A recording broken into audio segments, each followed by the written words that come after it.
What's going on, guys? Welcome to Profit on Prime. We wanted to make a video for you guys to show you the best strategy to start your Amazon business for 2025. So I made a little video for you guys here.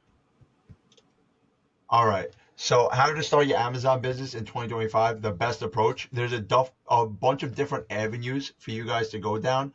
And not saying this is the best avenue, but this is the avenue that we took. And it's, I believe, the reason why we succeeded with our business. Cool. Yeah. So to start off, we definitely recommend setting up your LLC. You could go ahead, open up a personal Amazon seller account. You'll have some limitations on your account at that point and accrue like a little bit more fees. But if you wanted to kind of start there, since it's free, get the grasp of things, you definitely could. Me and Richie just kind of dove right in. So we thought the best option is definitely to go ahead, set up an LLC. It keeps your business and personal finances separate, offers a little bit of protection, and with an LLC, you also get access to business credit, which is also great because you could build up your business credit. You could open up those cards and earn points for everything that you purchase, which you could redeem as pretty much cash back. Also, if you go to like the offer tabs under the cards, they'll offer discounts for different stores. So we definitely recommend going that route. There's a lot of benefits for it, and that's what we did. So we would definitely recommend starting out there with an LLC. Yeah, a lot of gurus will tell you, start with your personal name so you don't waste your money on an LLC. The way that we believe is if you're going to do this, you might as well do it. An LLC is $200-300, and if you're not willing to spend 200-300 on an LLC, do you really want to do this business? Because if you want to make the money that like you see all these people making 50, 60, 100, $200,000 a month, you're gonna spend a lot more money on product than you are on this LLC. So we definitely think that putting that LLC in there and opening business cards, if you have good personal credit and you could co-sign, you will have an amazing amount of credit on your business. Obviously, you got to be very careful because now your name is attached to it. But instead of starting with your own money, you're starting with, let's say 2,000 of your own money. Now you could have a credit card on your business, and you're not using your own money, and you're getting points, and there's so many other benefits, using your points to fly or whatever the case may be. So there always is a system, and I don't think you should skip anything. So me and Joe, we were making money elsewhere before Amazon, and it was definitely annoying to go into Walmart or Target and be there for a couple hours after you're working all day and finding, Sharpies or whatever to make a couple of dollars profit. But if you have to have that long-term mindset to know that you're not doing that every single day. You're not doing that for the rest of your life. That's not what you're getting into Amazon for. You're getting into Amazon to learn the basics and then grow from there.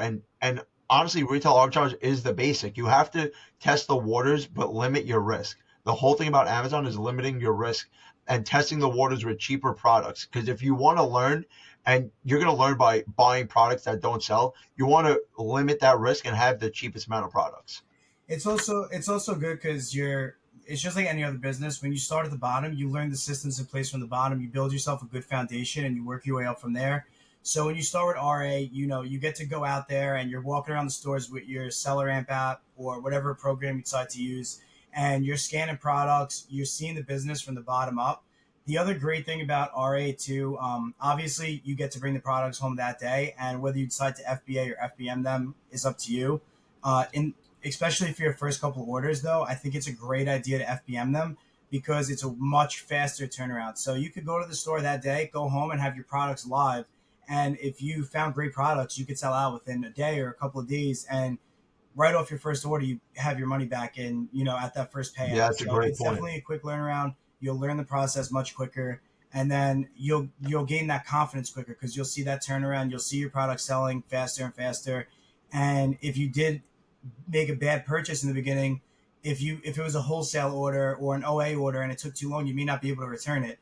But if you bought something in a store, you take it home a week or two later, you're like, damn, I didn't sell anything. You could go back and return it. So again, it's Yeah, also a way of like limiting your risk. yeah, 100%. All right. So OA, definitely people are eventually they're going to get tired of going to the store all the time, or they may honestly just get way too busy for it. So OA is kind of like the next level to it, and that's sourcing online. So sourcing online is great. There's much more stores and places where you can buy stuff from. And again, you just want to always limit your risk. So, when you're first starting out, it's not a great idea to go and buy 300 units of something that, you're not really confident about the keep it charts, or you've never purchased that item before. So after doing a little bit of RA, you did a few of your FBM shipments, the product works. Now, if you find that online, you're going to be much more confident to go in and buy much more units of it.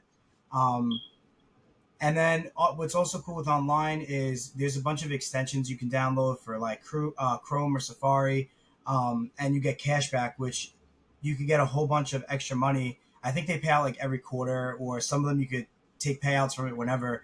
But so it goes up to like 10 or 15% on some of your orders, and that's 10%, 10 to 15% extra money like in your pocket. So that's another really cool thing about it. And once you grow to a certain point, you can start using prep centers if you're doing really high volume, where you don't even have to prep the items yourself anymore. But again, I definitely recommend your first few shipments.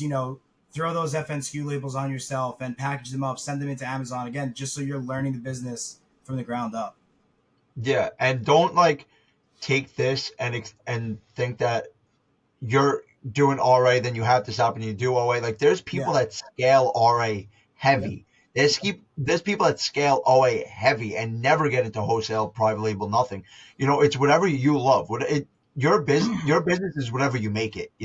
I mean, we still do all right here and there. Yeah, yeah. Like if you follow Yeah. me, us on Instagram, I'm posting all the time. Like we this Q4 we did RA, OA, wholesale, everything, anything to make money. And so it's kind of what you want to do. So don't think like if you do RA for a long time, you're not you're Yeah. not going to the next step.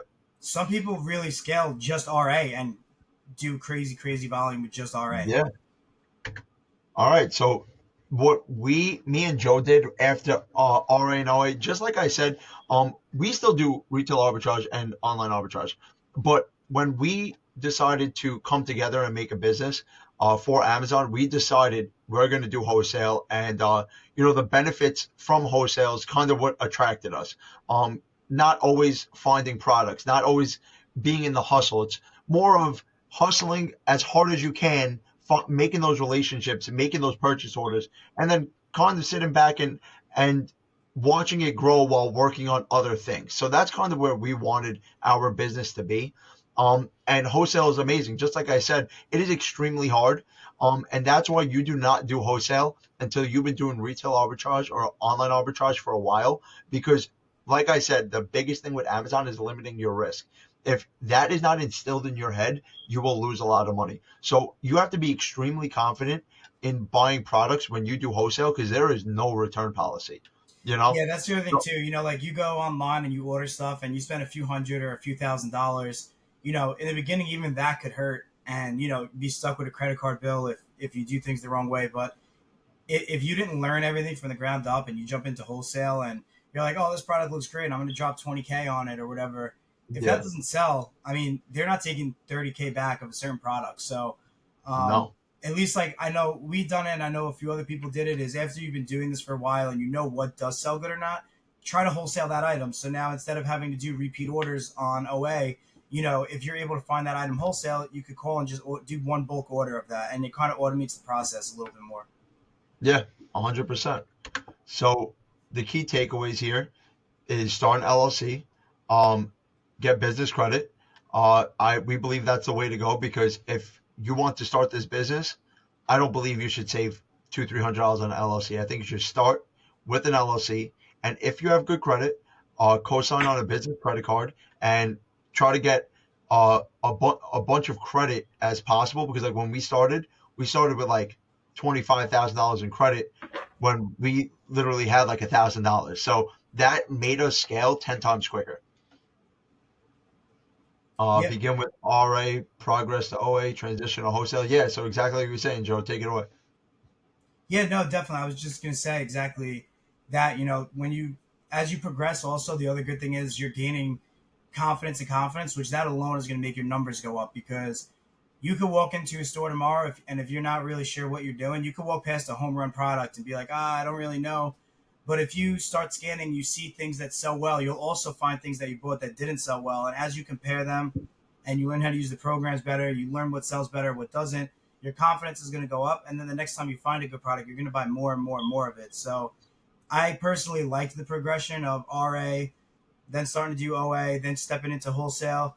Because every time you take that step, you have access to pretty much larger and larger volumes. And as your confidence goes up, you're going to buy those larger and larger quantities. So I definitely think taking the right steps and moving up is definitely like the way to go.